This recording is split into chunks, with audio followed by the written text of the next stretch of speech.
যারা বিএনপি করেন, আমার ধারণা বা আমার কাছে মনে হচ্ছে যে যারা বিএনপি করেন তাদের রাজনৈতিক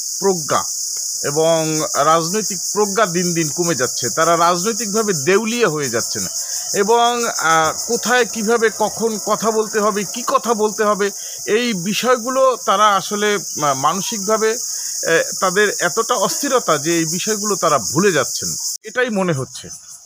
আমার কাছে কিন্তু এটাই মনে হচ্ছে যে বিএনপির রাজনৈতিক নেতারা, বিএনপি যারা করেন সেই সব রাজনৈতিক ব্যক্তিরা দিন দিন তারা রাজনৈতিকভাবে দেউলিয়া হয়ে যাচ্ছেন এবং দেউলিয়া যে হচ্ছেন এটা কিন্তু প্রকাশ পাচ্ছে। অর্থাৎ রাজনৈতিক যে পরিপক্ক একটি দল, রাজনৈতিক যে বুদ্ধি বিবেক বিবেচনা, এটা সম্ভবত তারা হারিয়ে ফেলতেছেন। কেন করতেছেন আমরা ফেলতেছেন এটা জানি না, তবে তাদের ইদানিংকাল কথাবার্তায় কিন্তু এই জিনিসগুলো খুব মারাত্মকভাবে প্রকাশিত হচ্ছে। দর্শক দেখুন, বিএনপির রাজনৈতিক নেতারা বর্তমানে ইদানিং ভারত বিরোধী ডাক দিয়েছেন। তারা সমস্বরে ভারতের বিরোধিতা করছেন, ভারতের পণ্য বর্জন করছেন, ভারতের থেকে খারাপ আর কোনো রাষ্ট্র নেই, ভারতের সব কিছু তারা বর্জনের ডাক দিয়েছেন। বেশ, মোস্ট ওয়েলকাম। আমাদের মাননীয় প্রধানমন্ত্রী তিনিও কিন্তু বলেছেন যে সকল বিএনপির নেতারা ভারতীয় পণ্য বর্জন করছেন বা করার ডাক দিয়েছেন, তারা অনতিবিলম্বে তাদের বাড়িতে স্ত্রীরা বা তাদের বাড়ির যেসব নারী সদস্য আছেন তাদের যে ভারতীয় পোশাকগুলো আছে সেগুলো যেন আগে বর্জন করে এবং রাস্তায় ফেলে দেয়। এটা কিন্তু একটি যুগপৎ কথা মাননীয় প্রধানমন্ত্রী বলেছেন। এটা কিন্তু খুব ভালোই লেগেছে যে হ্যাঁ, যারা বিএনপি করেন তারা যারা ভারতীয় পণ্যের বর্জনের ডাক দিয়েছেন তাদের বাড়িতে নারী সদস্যরা যে ভারতীয় পণ্যগুলো তারা কিনেছেন বা ব্যবহার করতেছেন আপনারা সেগুলো ফেলে দিন।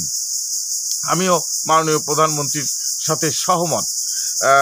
এরপরে দেখুন, রাজনৈতিকভাবে যেসব রাজনৈতিক নেতারা ভারতীয় বাইকগুলো ব্যবহার করতেছে, ইন্ডিয়ান মোটর বাইকগুলো ব্যবহার করতেছে, হ্যাঁ, যে মোটর বাইকে চড়ে, ইন্ডিয়ান যে বাইকগুলোতে চড়ে বিএনপির নেতৃবৃন্দ, ছাত্রদল, যুবদল, এইসব নেতৃবৃন্দরা ভারতের বিরোধিতা করতেছেন, আপনারা বাইকগুলো ফেলে দেন, বাইকগুলো রাস্তার পাশে ফেলে দেন, এমনি মহাসমুদ্রে নিয়ে ফেলাইয়েন না, যাতে অন্য যারা ভারতের বিরোধিতা করে না তারা সেগুলো ব্যবহার করতে পারে। অথবা যারা ভারতের বিরোধিতা করে না তাদেরকে আপনারা ডেকে দিয়ে দেন যে ভাই তোমরা ভারতের পক্ষে আছো, তোমরা আমাদের এই বাইকগুলো নিয়ে যান। কই, সেগুলো তো আপনারা কখনো করবেন বলে আমার মনে হয় না। আপনারা কি মনে করেন? এরপরে আসি পেঁয়াজ, রসুন, আদা, ঝাল, নুন, এই যে ভারতীয় যে নিত্য পণ্য যেগুলো না হলে আমরা একদমই চলতে পারি না, আপনারা সেগুলো বর্জনের ডাক দেন।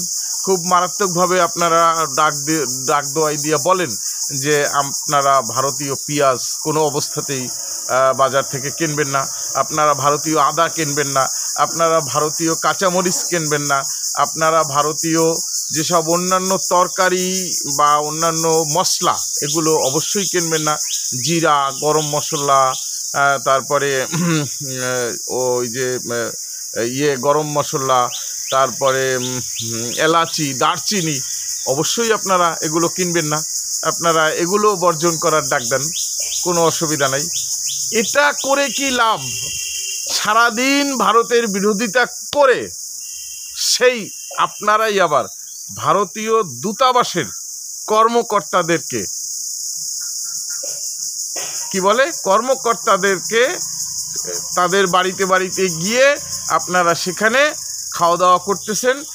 আপনারা সেই ভারত বিরোধিতা করে ভারতীয় দূতাবাসের কর্মকর্তাদের সাথেই আপনাদের কিন্তু চলাফেরা করতে হচ্ছে এবং সেখানে গিয়েই আপনারা আবার খাওয়া দাওয়াও করতেছেন। এটা কেমন দ্বৈততা? এটা তো আসলে ঠিক না। তো ঠিক আছে, যারা ভারত বিরোধিতা করেন, কোনো অসুবিধা নেই।